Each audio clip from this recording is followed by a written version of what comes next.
El silencio en el cementerio de Crestwood no era de paz, sino de peso. Mármol pulido reflejaba un cielo gris y sin emociones, y el césped, cortado con precisión quirúrgica, parecía demasiado perfecto para cubrir la crudeza de la muerte.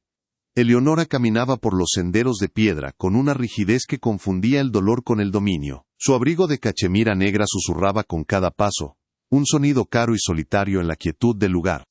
Sus ojos no veían las otras lápidas. Solo existía el mausoleo de su hijo, una estructura de granito negro que se erigía como un monumento no solo a Mateo, sino al poder de su familia para desafiar al olvido con riqueza. Cada visita era un ritual de posesión, una reafirmación de que incluso en la muerte, su hijo le pertenecía.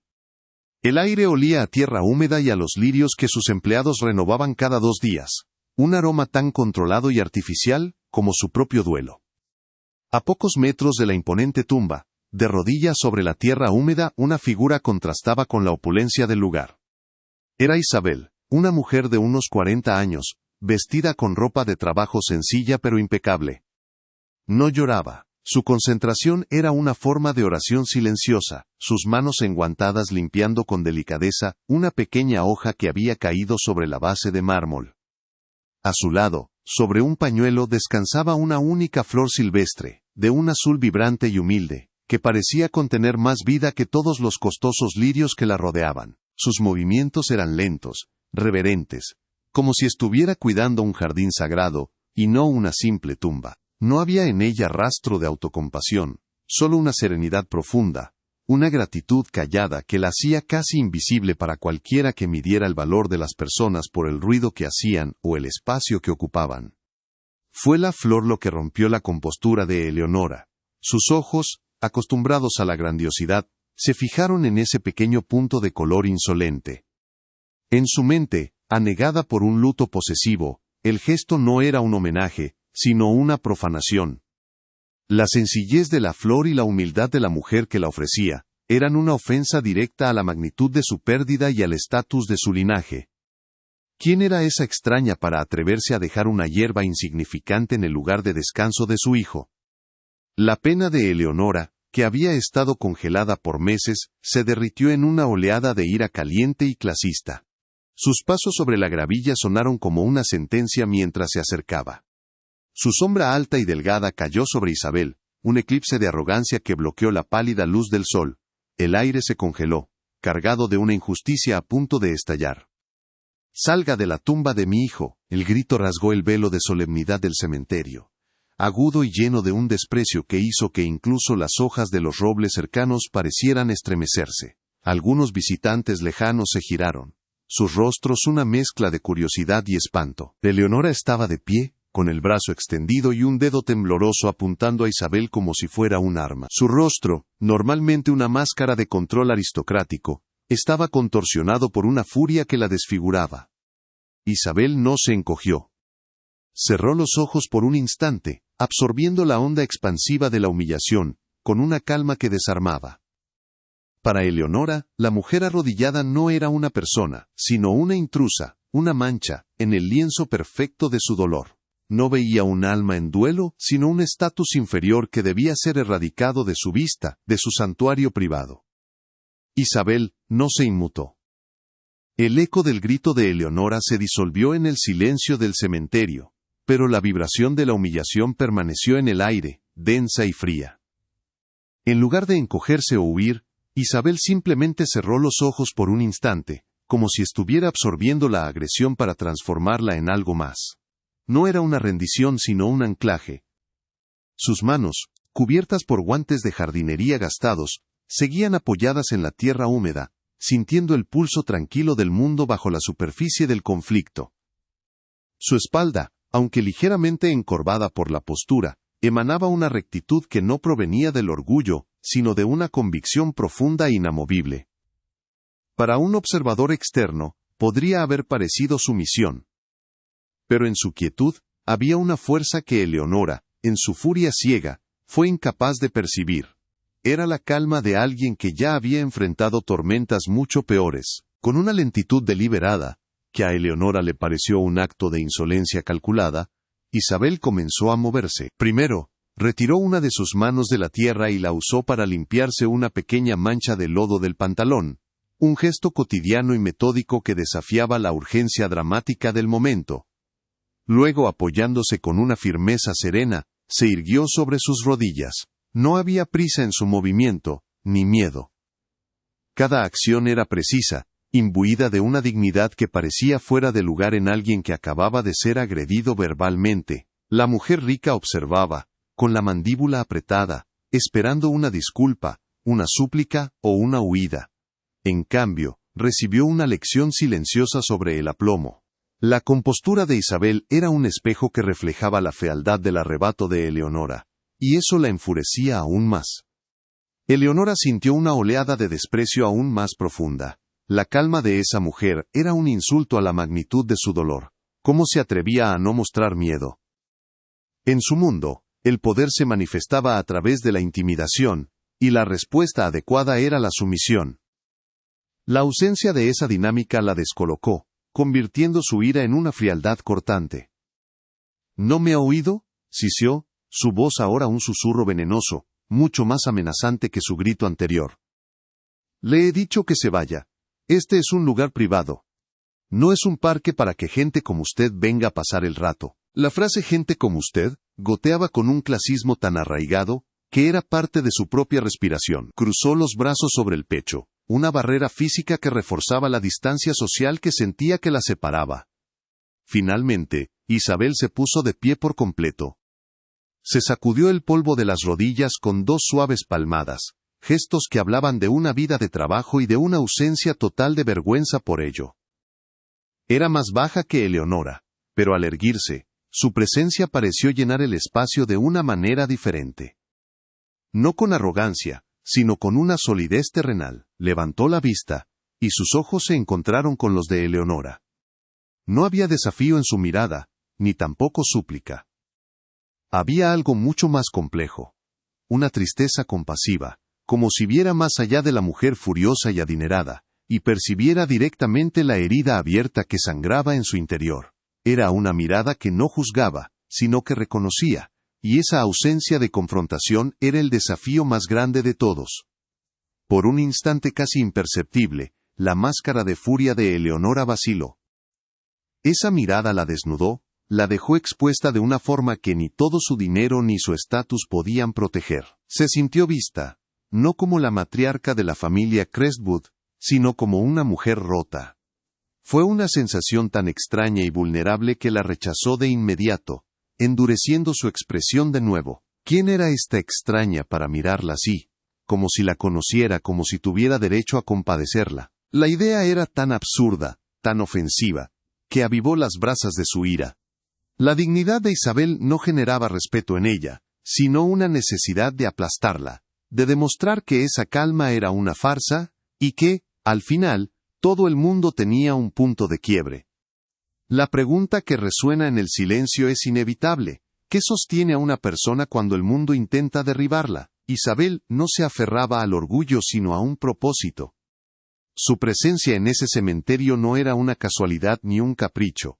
Era una peregrinación. Cada visita era un acto de gratitud sagrada.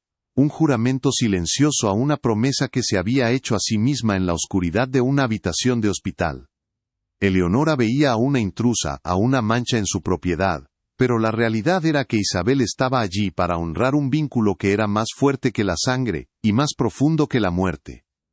Esa convicción era su armadura invisible, una que ninguna palabra hiriente podía penetrar. Su calma no era una actuación, era la manifestación externa de una paz interior ganada a un costo muy alto. «Señora», dijo Isabel por fin, y su voz suave y con un ligero acento español, pareció absorber toda la tensión del aire. No había rastro de nerviosismo en ella. Era una voz acostumbrada a calmar, a enseñar, a explicar. Entiendo su dolor. Esas 3 palabras, pronunciadas con una sinceridad tan pura, fueron como una piedra arrojada a un lago helado. No buscaban apaciguar, sino conectar. No pedían perdón, sino que ofrecían comprensión. Para Eleonora, sin embargo, sonaron como la máxima presunción. ¿Cómo podía esta mujer, con sus manos sucias y su ropa barata, pretender entender la naturaleza de una pérdida como la suya. La empatía de Isabel fue interpretada como una invasión más, una profanación de sus sentimientos más sagrados. «Usted no entiende nada», replicó Eleonora, su voz temblando de una furia contenida. Sacó su teléfono móvil del bolsillo de su abrigo, el gesto un claro símbolo de su poder. «Le daré 1 minuto para que desaparezca antes de que llame a la seguridad del cementerio. Y créame, no serán tan amables como yo». La amenaza era clara, la línea había sido trazada. Creía que con esto finalmente doblegaría a la extraña, que la lógica del poder y el miedo prevalecería como siempre lo había hecho en su vida. Sostenía el teléfono como un cetro, la pantalla brillante reflejando su rostro endurecido por el dolor y la arrogancia. Estaba segura de su victoria, convencida de que el control de la situación volvía a estar firmemente en sus manos. Pero Isabel no se movió. Su mirada se desvió por un momento hacia la pequeña flor silvestre azul que había colocado con tanto cuidado junto al mármol frío. Era tan pequeña, tan frágil, pero su color era intenso, una mancha de vida desafiante contra la palidez de la piedra. Con un gesto casi inconsciente, se inclinó ligeramente y rozó uno de sus pétalos con la punta del dedo. Era un acto de cariño, un recordatorio silencioso de por qué estaba allí. Ese simple toque era una reafirmación de su derecho, un anclaje a su verdad. Para Eleonora, que observaba cada movimiento, el gesto fue la gota que colmó el vaso. Era como si la mujer estuviera reclamando no solo el espacio, sino el símbolo mismo de la memoria de su hijo. La rabia de Eleonora se solidificó en una decisión helada. Ya no había espacio para advertencias. Esta mujer no era solo una indigente, era una provocadora. Su calma era un desafío directo a su autoridad, a su dolor, a todo su universo. Empezó a marcar un número en su teléfono, sus dedos moviéndose con una precisión furiosa. Cada toque en la pantalla era un golpe de martillo, sentenciando el final de ese encuentro. No miraba a Isabel, la había descartado, la había reducido a un problema que estaba a punto de ser eliminado. El silencio que siguió fue el preludio de la acción, la calma antes de que la maquinaria del poder se pusiera en marcha para aplastar a la insignificante molestia que se interponía en su camino. Justo cuando el dedo de Eleonora estaba a punto de presionar el botón de llamada, la voz de Isabel volvió a sonar, tan serena como antes pero con un nuevo filo de acero. «No me iré». No fue una súplica, ni una amenaza. Fue una declaración de hechos, una afirmación de una verdad que Eleonora aún no podía comprender. La mujer levantó la vista de la flor, y miró directamente a los ojos de la matriarca. Su expresión era una mezcla de tristeza inquebrantable, y una fuerza que parecía nacer de la misma tierra que pisaba. «Este lugar», continuó, su voz suave pero resonando en la quietud del cementerio, «significa tanto para mí como para usted». La frase quedó suspendida en el aire, imposible, ilógica y profundamente intrigante, sembrando la primera duda en la coraza de certeza de Eleonora.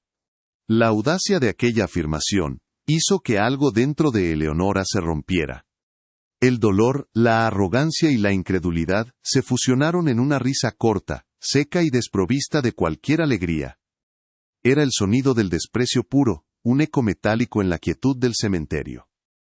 «Tanto como para mí», repitió, saboreando la absurdidad de las palabras. Se acercó un paso más, invadiendo el espacio personal de Isabel con una agresividad calculada, su costoso perfume de nardos asfixiando el olor a tierra húmeda. «Usted no tiene ni la más remota idea de lo que este lugar significa. Este mármol, este suelo, cuestan más de lo que ganará en toda su vida. Usted ve una tumba, yo veo el último bastión de mi legado. Su presencia aquí es un insulto, una farsa. Cree que con una flor de campo y una expresión de falsa piedad, puede reclamar una parte de un dolor que no le pertenece. Es patética». Cada palabra era un golpe, diseñado para despojar a Isabel de su serenidad y reducirla a la insignificancia que Eleonora creía que merecía. Sin esperar respuesta, Eleonora desvió su mirada hacia la pequeña flor azul, el epicentro de su furia. Con una deliberación teatral, levantó su zapato de tacón fino, una pieza de diseño italiano que costaba más que el salario mensual de Isabel. Por un instante, El tacón quedó suspendido sobre el vibrante color, una sentencia de muerte para la humilde ofrenda. Luego, con una presión lenta y aplastante, lo bajó. El crujido de los pétalos y el tallo fue casi inaudible, pero para Isabel, resonó como un disparo. El azul intenso quedó reducido a una mancha oscura y húmeda sobre la hierba, una vida diminuta extinguida por un capricho de poder. Eleonora no miró a Isabel mientras lo hacía. Su atención estaba fija en el acto de destrucción, un gesto simbólico para reafirmar su dominio absoluto sobre ese espacio, sobre la memoria de su hijo y sobre cualquier intruso que osara desafiarla. El acto fue tan cruel y gratuito que el propio aire pareció enrarecerse. Isabel no gritó, no se movió. Su cuerpo entero se tensó por una fracción de segundo, un espasmo de dolor contenido que recorrió su espalda. Sus ojos se fijaron en la mancha en el suelo, en los restos de la vida que había traído como un regalo.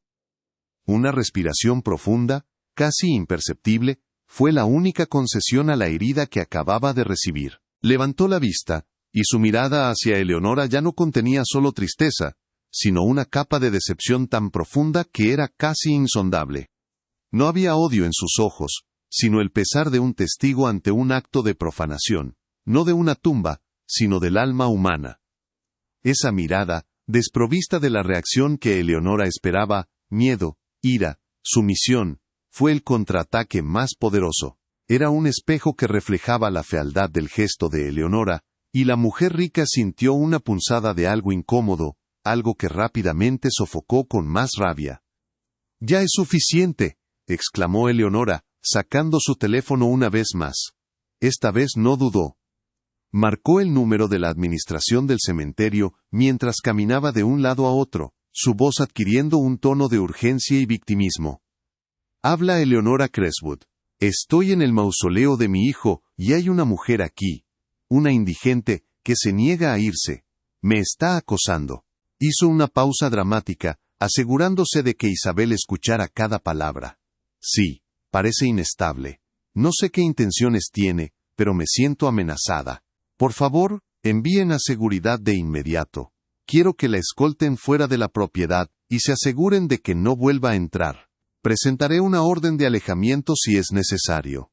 La mentira era tan fluida, tan natural, que revelaba una vida entera de usar el poder para manipular la realidad a su antojo. Había convertido a la víctima en agresora con solo unas pocas frases bien calculadas. La respuesta no tardó en llegar. A lo lejos, por uno de los senderos de piedra, apareció la figura de un hombre con uniforme. Caminaba con paso rápido y decidido, su radio chirriando suavemente en su cinturón. Era un hombre de mediana edad, con un rostro cansado que había visto demasiadas muestras de dolor, tanto genuino como impostado. Su mirada se movió de la imponente figura de Eleonora, con su abrigo de cachemira y su teléfono en la mano, a la mujer más pequeña y vestida con sencillez que permanecía inmóvil junto a la tumba. La ecuación social se resolvió en su mente de forma instantánea y predecible. La riqueza y el poder tenían una voz que siempre sonaba más creíble. Se acercó con una actitud que era una mezcla de deferencia hacia Eleonora y una firmeza profesional hacia Isabel, asumiendo el papel que se le había asignado en aquel drama desigual. El guardia de seguridad se detuvo a una distancia respetuosa, dirigiendo su atención primero a la clienta más importante. «Señora Crestwood, ¿está todo bien?». Su tono era servicial, su pregunta una mera formalidad. Eleonora asintió, su rostro una máscara de alivio y justificada indignación. «Gracias por venir tan rápido, oficial. Esta mujer se ha negado a abandonar mi propiedad privada, y me ha estado importunando». Luego, el guardia se giró hacia Isabel. Su expresión se endureció ligeramente, transformándose en la de una autoridad que debe lidiar con un problema. «Señora, tendrá que acompañarme. Está usted en una parcela privada y se le ha pedido que se retire. Por favor, evitemos crear una escena». No era una petición, era una orden. La humillación ahora era oficial, sancionada por el uniforme y las reglas de un mundo donde la propiedad vale más que el propósito. Eleonora se cruzó de brazos, una sonrisa de victoria apenas perceptible dibujándose en sus labios. Había ganado. El orden de su universo había sido restaurado. La mancha había sido limpiada. La molestia eliminada. Se dio la vuelta, dándole la espalda a Isabel y al guardia, como si el asunto ya estuviera por debajo de su atención. Su postura era la de alguien que desecha un problema menor, lista para volver a su duelo controlado y solitario. Consideraba la batalla terminada, su autoridad reafirmada de la manera más contundente posible. El silencio que dejó su gesto fue absoluto. El guardia esperaba que Isabel lo siguiera dócilmente. El mundo entero parecía contener la respiración, esperando que la mujer humillada aceptara su derrota y desapareciera en silencio. Pero en esa quietud, algo estaba a punto de cambiar. La injusticia había alcanzado su punto máximo, creando el vacío perfecto para que la verdad, por fin, encontrara su voz. El guardia, un hombre llamado Arthur cuyo rostro llevaba el mapa de 1000 duelos ajenos, se aclaró la garganta, un sonido áspero que pretendía ser una orden sutil. Señora, por favor, dijo, su voz desprovista de malicia pero cargada con el peso de la rutina. Acompáñeme a la salida. No queremos causar más molestias. Extendió una mano, no para tocarla, sino como un gesto de dirección, un pastor guiando a una oveja descarriada. Para él, era un procedimiento estándar, la queja de un cliente adinerado contra un visitante anónimo. La balanza de la justicia en su experiencia siempre se inclinaba hacia el lado que pagaba por el mantenimiento del césped. Sus ojos, sin embargo, delataban una pizca de cansancio, una fatiga no física, sino moral, de tener que ser el ejecutor de pequeñas crueldades cotidianas. Isabel no se movió, no lo desafió con la mirada ni endureció su postura, simplemente permaneció quieta, como un árbol que ha decidido que ese es su lugar en el mundo, y ninguna tormenta, por ruidosa que sea, lo va a arrancar. Su quietud era tan profunda, tan arraigada, que desconcertó a Arthur. Estaba acostumbrado a dos tipos de reacciones, la sumisión asustada o la resistencia airada. Esta calma serena no encajaba en ninguna de las dos categorías. Era algo más, algo que no sabía cómo procesar. Miró de reojo a Eleonora, buscando una confirmación, una señal para usar más fuerza, pero incluso la matriarca parecía momentáneamente paralizada por esa inacción tan elocuente. La negativa de Isabel a participar en el drama prescrito lo desarmaba todo. Señor, dijo Isabel finalmente, su voz tan baja que Arthur tuvo que inclinarse ligeramente para escucharla. No se dirigía a Eleonora, sino al hombre del uniforme, reconociendo su humanidad por encima de su función. Le pido solo un minuto, no para discutir, ni para quedarme, solo para decir lo que debo decir. Su petición no era una súplica, sino una solicitud de dignidad, un ruego para que se le permitiera cerrar un círculo antes de ser expulsada. Había una lógica en su tono, una racionalidad que contrastaba fuertemente con la emoción desbordada de Eleonora. Arthur se encontró asintiendo casi por instinto, un gesto de deferencia que no supo de dónde vino, y que le valió una mirada fulminante por parte de la señora Crestwood. Eleonora dio un paso adelante, su paciencia hecha trizas. ¿Un minuto? ¿Un minuto para qué? ¿Para inventar otra mentira? ¿Para seguir profanando este lugar con su presencia? Su voz era un siseo, la furia contenida vibrando en cada sílaba. Se sentía traicionada por la vacilación del guardia, como si su propio empleado estuviera conspirando contra ella. En su universo, el poder no negociaba, ordenaba.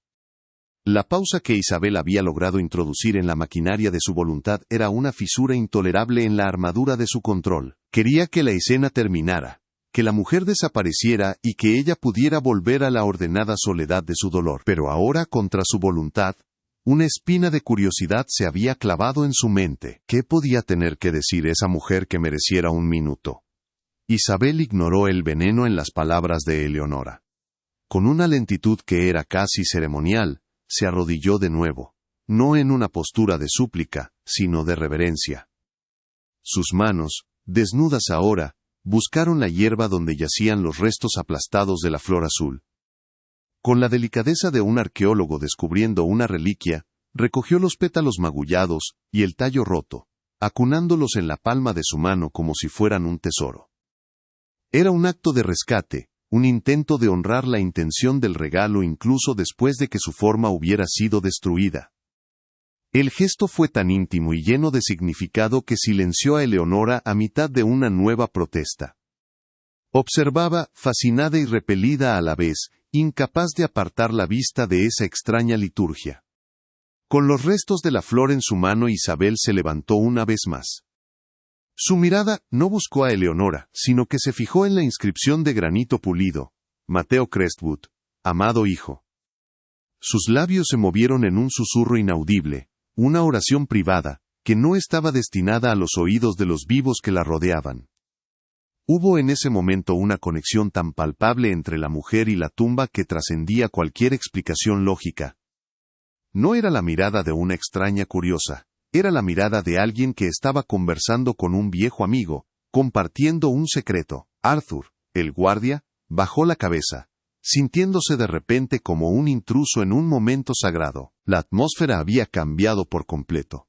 El conflicto de clases se había disuelto, reemplazado por un misterio humano. Eleonora sintió un escalofrío recorrer su espalda, una sensación que no tenía nada que ver con el frío del día. ¿Quién era esta mujer? ¿Cómo podía mirar el nombre de su hijo con esa familiaridad, con esa ternura devastadora que a ella misma le costaba tanto expresar sin romperse? Por primera vez, la narrativa que había construido en su mente, la de una indigente sin respeto, comenzó a desmoronarse, revelando grietas por las que se filtraba una duda inquietante. La calma de Isabel ya no parecía insolencia, sino algo más profundo. Su presencia ya no se sentía como una invasión, sino como una pregunta, una que Eleonora no estaba segura de querer responder. El poder que había ejercido con tanta confianza unos minutos antes ahora se sentía frágil, hueco. «Usted no sabe nada de mi hijo», dijo Eleonora, pero sus palabras sonaron más como un intento de convencerse a sí misma que como una acusación. La certeza de hierro se había oxidado, convirtiéndose en una frágil defensa. Isabel finalmente giró la cabeza y la miró, y en sus ojos, Eleonora no vio desafío ni lástima, sino un vasto océano de gratitud. Era una mirada que no pedía nada, sino que lo ofrecía todo.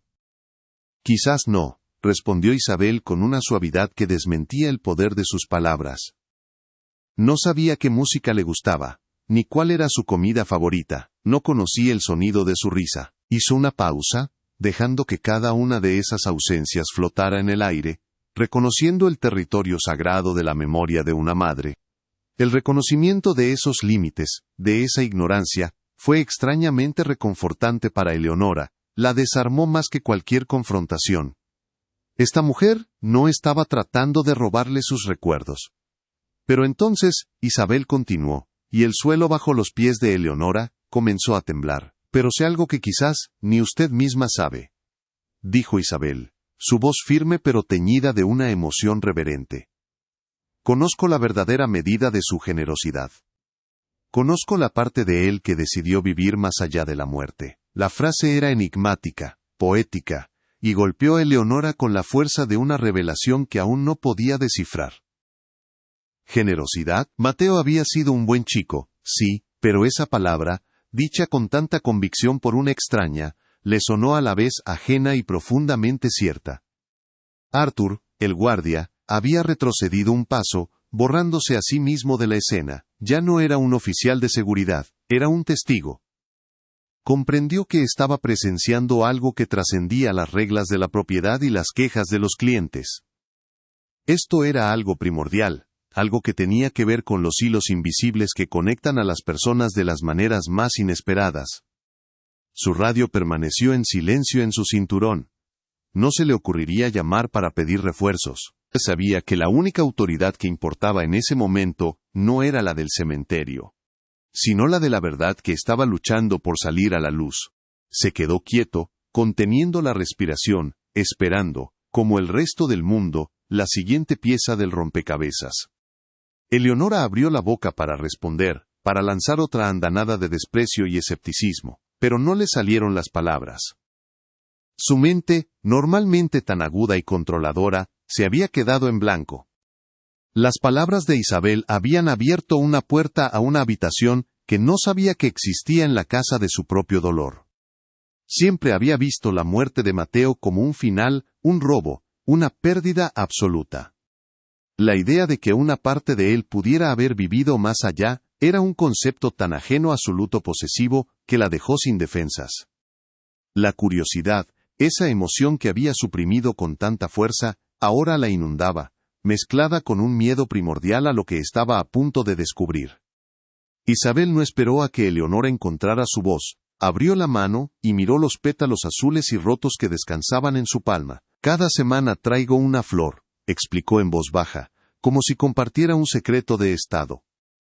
«Una por cada semana de vida extra que me ha sido regalada.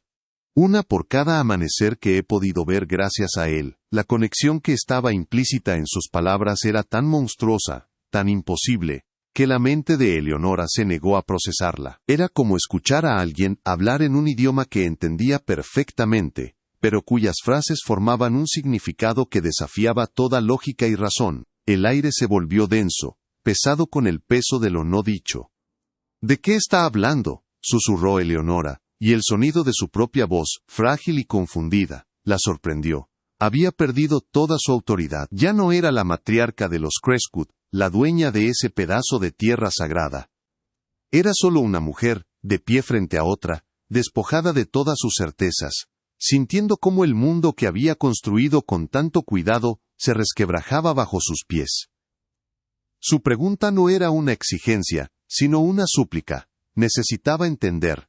Necesitaba que la extraña le diera un ancla en el mar de confusión que la estaba ahogando. Su arrogancia se había evaporado, dejando al descubierto la herida en carne viva de su pérdida.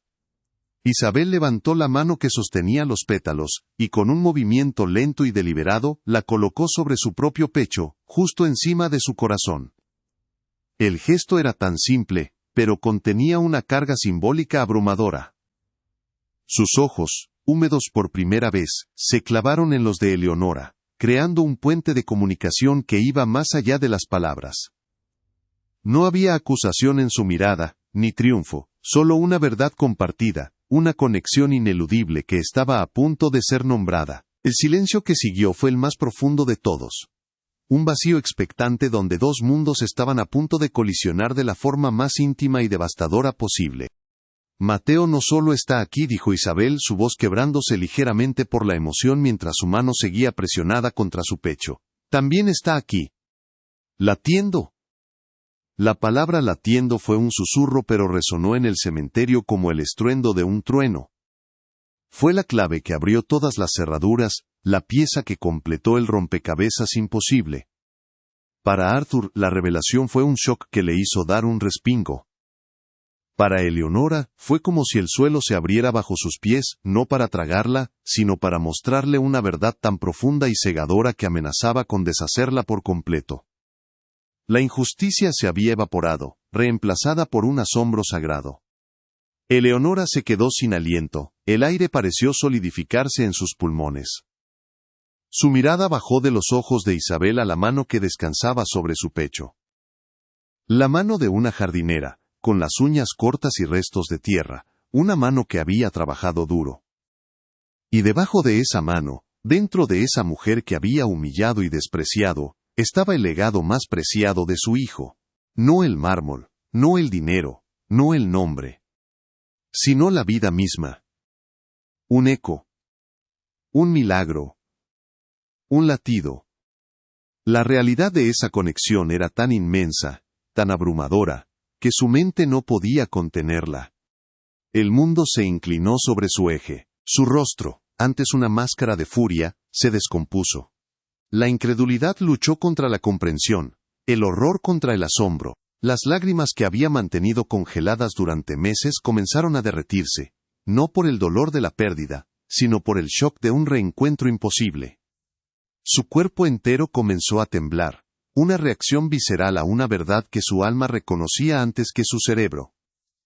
Miró a Isabel, no como a una extraña, sino como a un santuario andante, el arca viviente que contenía la reliquia más sagrada de su existencia. El poder no solo había cambiado de manos, se había vuelto irrelevante. Isabel mantuvo su mano sobre el corazón, ofreciendo ese latido como una prueba, como un regalo, como una paz. No dijo nada más, no era necesario. Su sola presencia se había convertido en la respuesta a todas las preguntas que Eleonora ni siquiera sabía que tenía.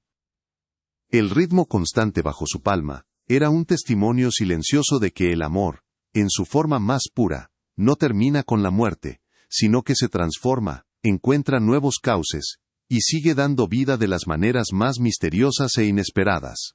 La virada no había sido solo silenciosa, había sido sagrada.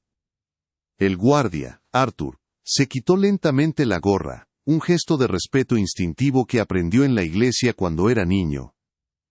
Bajó la cabeza, no solo por reverencia, sino para darles a las dos mujeres la privacidad que ese momento exigía.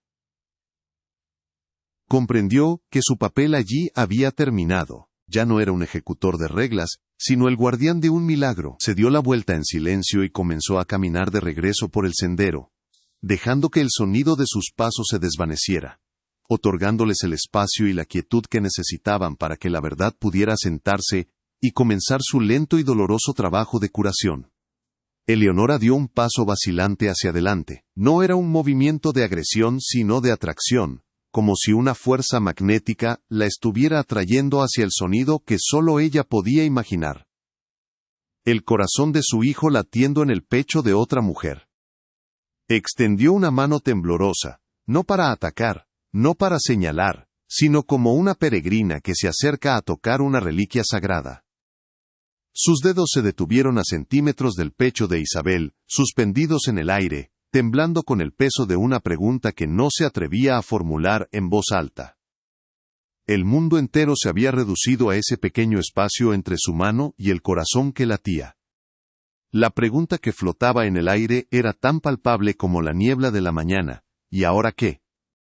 La injusticia había sido aniquilada, la verdad revelada, pero la devastación emocional apenas comenzaba. La armadura de Eleonora se había hecho añicos, dejándola completamente expuesta, vulnerable de una manera que no había sido desde que era una niña. Miró a Isabel, y por primera vez, la vio. Vio su fuerza, su gracia, su dolor y su gratitud. Vio el testamento viviente del acto final de amor de su hijo, y en esa visión, encontró el comienzo de un camino que no sabía que existía. El camino no solo hacia la aceptación, sino hacia la redención. El silencio que las envolvía ya no era de conflicto, sino de una profunda y sobrecogedora posibilidad. La mano de Isabel, firme y serena, permanecía sobre su pecho, un ancla en la tormenta que acababa de desatar. Mateo no solo está aquí, repitió con una suavidad que contradecía la magnitud sísmica de sus palabras, también está aquí, latiendo. La última palabra no fue más que un soplo de aire, pero cayó en el silencio del cementerio con el peso del mármol. Para Eleonora, el mundo se detuvo. El viento dejó de susurrar entre los cipreses, los sonidos lejanos de la ciudad se desvanecieron, y el tiempo mismo pareció congelarse. Su mente, una fortaleza de certezas y prejuicios, se vio asaltada por una verdad tan inconcebible que no encontró defensas. La mujer que había despreciado, la intrusa que había humillado, se había transformado ante sus ojos en el sagrario viviente del legado más íntimo de su hijo. El poder no cambió de manos, simplemente se disolvió, volviéndose una ilusión ridícula frente a un milagro. El rostro de Eleonora, que había sido una máscara de furia aristocrática, se fragmentó en 1000 pedazos. La incredulidad luchó una batalla perdida contra una comprensión que emergía desde las profundidades de su ser. Sus ojos, desmesuradamente abiertos, se clavaron en la mano de Isabel, imaginando, sintiendo casi, el ritmo constante y vital que se ocultaba debajo. Su respiración se atascó en su garganta, un nudo de aire y dolor. Recordó vagamente, como en un sueño febril, la conversación con los médicos en un pasillo estéril del hospital. Las palabras donante de órganos, compatibilidad, una oportunidad de vida. Palabras que su dolor había archivado como un ruido burocrático e irrelevante, ahora regresaban con la fuerza de un eco atronador, redefiniendo la narrativa entera de su pérdida. Su hijo no se había ido del todo. Una parte de él, la más esencial, seguía existiendo, latiendo en el pecho de esta extraña. Isabel no se movió, no pronunció otra palabra. Comprendió que cualquier gesto o sonido adicional sería una profanación de ese momento sagrado de destrucción y renacimiento. Se mantuvo quieta, convirtiéndose en un faro de calma en medio del naufragio emocional de Eleonora. No había en ella ni una pizca de triunfo o de reivindicación. Su expresión era de una compasión profunda, la de alguien que entrega una noticia terrible y maravillosa al mismo tiempo. Sostenía la verdad como se sostiene un pájaro herido, con delicadeza, con reverencia, sabiendo que su poder residía tanto en su capacidad de herir como en su potencial para sanar. Se convirtió en el espejo que no solo reflejaba la fealdad de la arrogancia de Eleonora, sino también la belleza inesperada del sacrificio de su hijo. La inversión de poder era total y absoluta, lograda no con un grito, sino con un latido. Un sonido gutural, un sollozo ahogado, escapó de los labios de Eleonora. Fue el primer quiebre de su compostura de hierro. Dio un paso involuntario hacia atrás, como si la revelación tuviera una onda expansiva física que la empujara. Sus ojos recorrieron frenéticamente el mausoleo de granito negro, un monumento al dinero y al orgullo, y luego volvieron a la figura de Isabel, vestida con su ropa sencilla de trabajo. De repente, el mármol pulido le pareció frío, muerto, una cáscara vacía y pretenciosa. Toda la opulencia que la rodeaba se reveló como lo que era: un intento inútil de poseer la memoria, de controlar la muerte. La verdadera tumba, el verdadero monumento, no era esa estructura inerte, sino el cuerpo cálido y respirante de la mujer que tenía delante. La verdadera herencia de Mateo no estaba enterrada bajo tierra, sino caminando sobre ella. La vergüenza la golpeó con la fuerza de una bofetada. Cada palabra cruel que había pronunciado resonó en su cabeza, amplificada por la nueva realidad. Gente como usted. Indigente. Profanar. Recordó con una claridad insoportable el gesto de aplastar la pequeña flor azul bajo su tacón. Ese acto de desprecio gratuito se transformó en su mente en una profanación no de una tumba sino de la gratitud misma.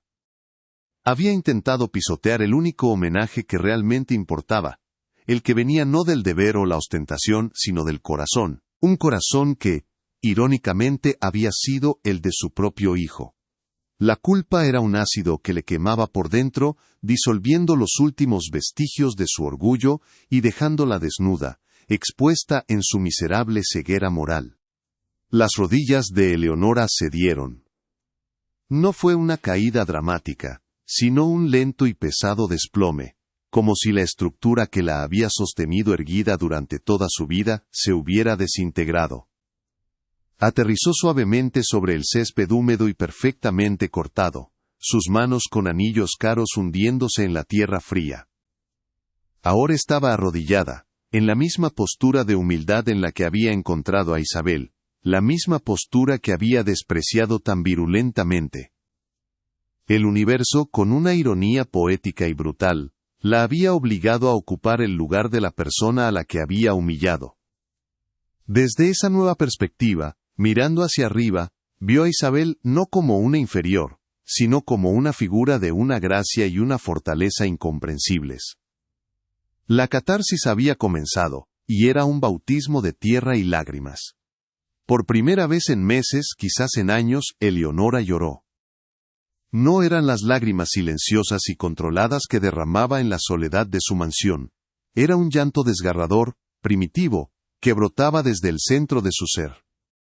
Lloraba por su hijo, por la pérdida que ahora entendía de una manera completamente nueva. Lloraba por su propia estupidez, por la crueldad nacida de un dolor egoísta. Lloraba por la mujer que tenía delante, por la carga y el regalo que llevaba en su interior. Eran lágrimas de liberación, que arrastraban consigo la arrogancia, el control y la fría soledad que la habían aprisionado. Cada sollozo era una pieza de su vieja identidad que se rompía para siempre, dejando espacio para algo nuevo, algo frágil y terriblemente humano. Isabel observó el colapso durante un largo instante. Luego, con una empatía que trascendía el insulto y la humillación, dio un paso adelante y se arrodilló frente a Eleonora, descendiendo a su nivel. No dijo, se lo dije, ni ahora lo entiende, no ofreció palabras de consuelo vacías. Simplemente se arrodilló en el césped húmedo, acortando la distancia física y social que las había separado. Su presencia era un bálsamo silencioso, una ofrenda de paz. En ese gesto, no había perdón, porque no había habido ofensa que guardar. Solo había reconocimiento, el reconocimiento de dos almas unidas por un mismo corazón, cada una de ellas lidiando con su propia versión del amor, la pérdida y la gratitud. El cementerio se convirtió en una catedral y el suelo húmedo, en un altar de reconciliación. A través del velo de sus lágrimas, Eleonora levantó la vista y miró a Isabel a los ojos. Su propia imagen, distorsionada por el llanto, se reflejaba en las pupilas de la otra mujer. Vio en ellas una profundidad que no era lástima, sino una sabiduría antigua, la de alguien que ha estado al borde de la muerte y ha regresado. Abrió la boca, intentando formar palabras, pero solo logró emitir un susurro roto, una pregunta que era más una súplica que una frase. ¿Puedo? No necesitó terminar. La pregunta flotó entre ellas, cargada con el peso de una necesidad abrumadora, la necesidad de tocar, de creer, de sentir la prueba física del milagro que desafiaba toda razón. Era la petición de una madre de sentir el eco de la vida de su hijo. Isabel sintió lentamente, una inclinación de cabeza que era a la vez un permiso y una bendición. Sus propios ojos se llenaron de lágrimas, no de tristeza, sino de una emoción abrumadora, al comprender la magnitud de lo que estaba a punto de compartir. Con una delicadeza infinita, tomó la mano temblorosa de Eleonora, esa mano que antes había señalado con desprecio, y que ahora buscaba consuelo. La piel de Eleonora estaba fría, mientras que la de Isabel, acostumbrada al trabajo bajo el sol, irradiaba un calor vital. El contraste era un microcosmos de todo lo que las había separado, y de todo lo que ahora las unía. Era el encuentro del mármol frío con la sangre caliente, de la muerte con la vida que insiste en continuar. Con una lentitud ceremonial, Isabel guió la mano de Eleonora hacia su propio pecho. La posó suavemente sobre la tela sencilla de su blusa, justo sobre el lugar donde el ritmo de la vida era más fuerte. Y entonces, Eleonora lo sintió. Débil al principio, luego más claro, más fuerte. Un pulso rítmico, constante, inconfundible. Tum tum, tum tum, el sonido de un corazón trabajando. El corazón de su hijo. En ese instante, la última barrera dentro de ella se derrumbó. Se inclinó hacia adelante, apoyando su frente en el hombro de Isabel, y se entregó por completo al llanto, mientras su mano permanecía aferrada a ese latido, la prueba irrefutable de que el amor, en su forma más generosa, nunca muere realmente, solo encuentra un nuevo hogar donde seguir latiendo. El mundo se había reducido a un único punto de contacto, la palma de Eleonora sobre el pecho de Isabel, y el ritmo constante y milagroso que fluía a través de él.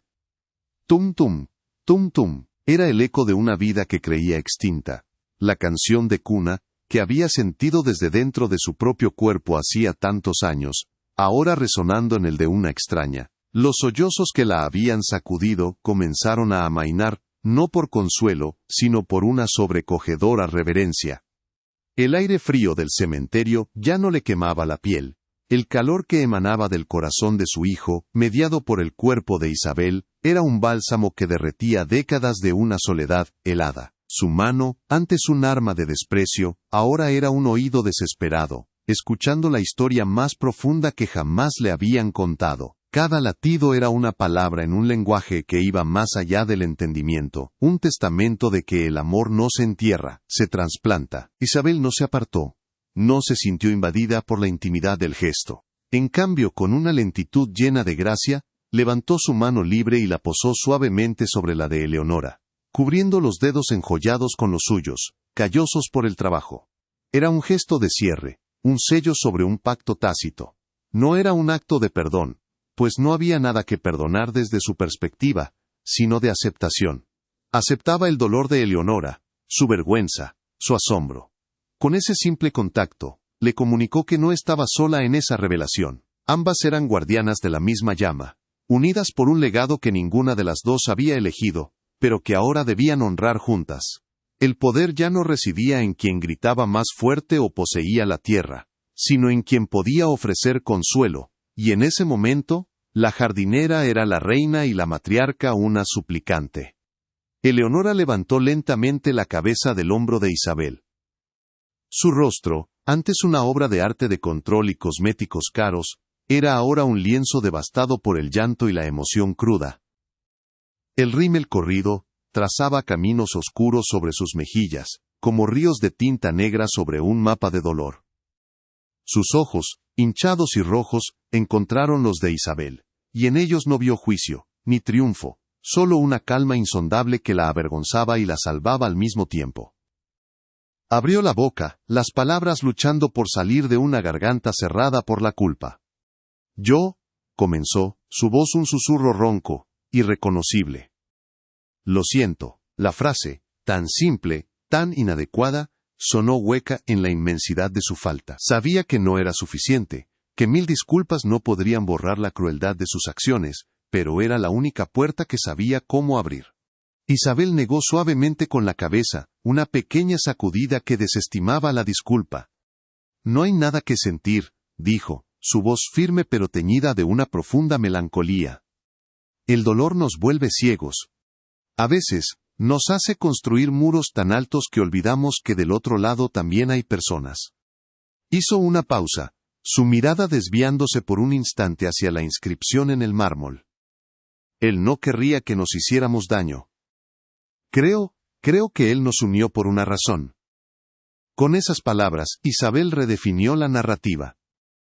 No eran dos enemigas enfrentadas por una tumba, sino dos almas conectadas por un propósito mayor, orquestado por el mismo hombre que ambas amaban de maneras tan distintas. Ofreció a Eleonora no el perdón, que implica una jerarquía, sino la comunión, que las ponía en el mismo plano. La mirada de Eleonora cayó sobre la mancha oscura en la hierba, los restos aplastados de la flor silvestre, el símbolo de su arrogancia, de su violencia mezquina. Con un movimiento que le costó un esfuerzo inmenso, retiró su mano del pecho de Isabel, rompiendo el contacto con el latido que la había anclado. Se inclinó, sus rodillas hundiéndose en la tierra húmeda, y con una delicadeza que contradecía por completo su gesto anterior, recogió los pétalos magullados, los sostuvo en la palma de su mano, como si fueran los fragmentos de un vitral sagrado. Eran tan frágiles, tan insignificantes en apariencia, y sin embargo contenían el peso de toda su vergüenza. Era su primer acto de reparación, un intento torpe y desesperado de honrar lo que había profanado, de empezar a limpiar la mancha no de la hierba, sino de su propia alma. Sosteniendo los restos de la flor, Eleonora volvió a mirar a Isabel, sus ojos suplicando una absolución que no se sentía merecedora de recibir. Era para él, susurró, su voz quebrada. Era un regalo para mi hijo, y yo lo destruí. La confesión era más que una admisión de un acto. Era el reconocimiento de su ceguera total. Finalmente comprendía que el valor de una ofrenda no reside en su precio, sino en la sinceridad de la gratitud que la impulsa. Había confundido la opulencia con el amor, el mármol con la memoria. La pequeña flor azul, en su humildad, representaba un amor más puro y más profundo que todas las coronas de lirios que ella había encargado. Al pisotearla, no había defendido la memoria de su hijo, la había insultado de la manera más profunda posible. Isabel se puso de pie y extendió una mano hacia Eleonora. «Levántese, por favor», dijo con una suavidad que era a la vez una petición y una orden amable. Eleonora dudó un instante, sintiendo el peso de su humillación como una fuerza que la mantenía clavada al suelo. Pero la mano de Isabel permaneció extendida, firme, paciente. Finalmente, Eleonora la tomó. La piel de Isabel era cálida y fuerte, la de alguien que trabaja con la tierra, que crea vida. Mientras Isabel la ayudaba a ponerse de pie, el acto físico se convirtió en una metáfora poderosa. La mujer a la que había intentado expulsar y humillar, era ahora la que la levantaba de su propia caída moral, la que le ofrecía la fuerza para volver a erguirse, no como una matriarca, sino simplemente como una mujer. Una vez de pie, temblando ligeramente, Eleonora miró a su alrededor. El imponente mausoleo, que siempre había sido para ella un símbolo de estatus y de un dolor perpetuo y grandioso, ahora le parecía una jaula. Una tumba fría y vacía, no solo para su hijo, sino para ella misma. Todo esto, dijo, su gesto abarcando la estructura de granito y los cuidados jardines, es solo piedra. No significa nada. Sus ojos volvieron a Isabel, y en ellos había una claridad nueva, dolorosa pero liberadora. El verdadero monumento, la verdadera memoria de mi hijo, es usted. Era la verbalización de la verdad que él había derribado. Que el legado no está en lo que se posee, sino en lo que se da, y su hijo, en su último acto, había dado el regalo más grande de todos. La necesidad de conectar, de entender, de reparar, se convirtió en una urgencia abrumadora. La arrogancia había sido reemplazada por una curiosidad desesperada.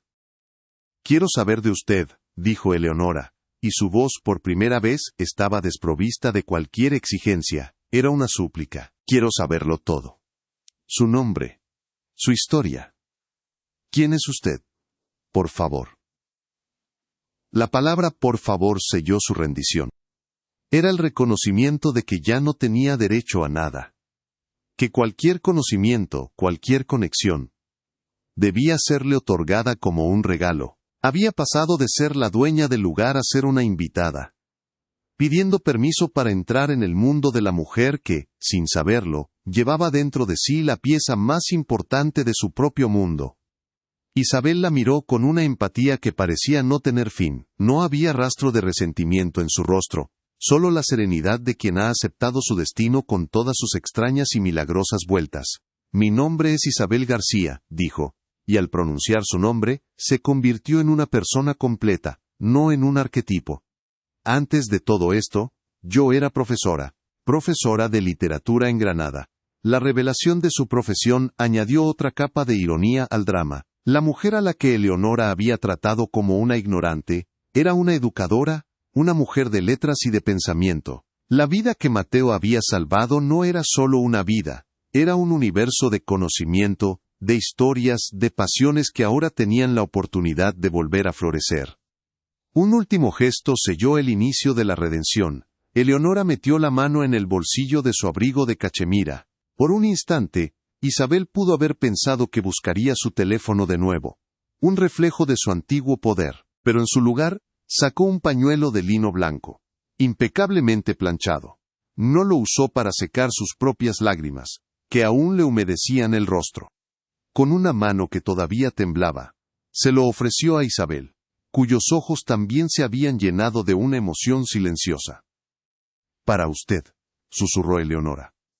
Era un acto de servicio minúsculo, casi insignificante, pero en el contexto de todo lo ocurrido, era monumental.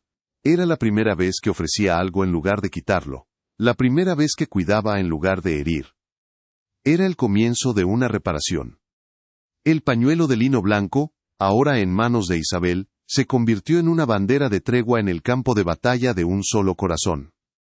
Las semanas que siguieron no estuvieron marcadas por grandes discursos ni gestos dramáticos, sino por una serie de pequeños silencios compartidos. El imponente mausoleo de granito negro dejó de ser un monumento a la soledad de Eleonora para transformarse en un punto de encuentro. La primera vez que Isabel regresó, encontró a Eleonora de rodillas, no por el peso de la culpa, sino con una pequeña pala de jardinería en la mano. Estaba arrancando los costosos y pálidos lirios, dejando la tierra desnuda. Sin decir una palabra, Isabel se arrodilló a su lado, y le ofreció un pequeño paquete de semillas. Juntas, en la quietud de la tarde, comenzaron a sembrar hileras de flores silvestres azules, las mismas que habían iniciado la guerra y ahora sellaban la paz. El aire ya no olía a la fragancia artificial del luto controlado, sino a tierra húmeda y a la promesa de una vida humilde y persistente. Su relación floreció en ese lenguaje sin palabras, nutrida por gestos de mutuo cuidado. Eleonora comenzó a llevar 2 tazas de té en un termo, e Isabel compartía el almuerzo que preparaba en casa.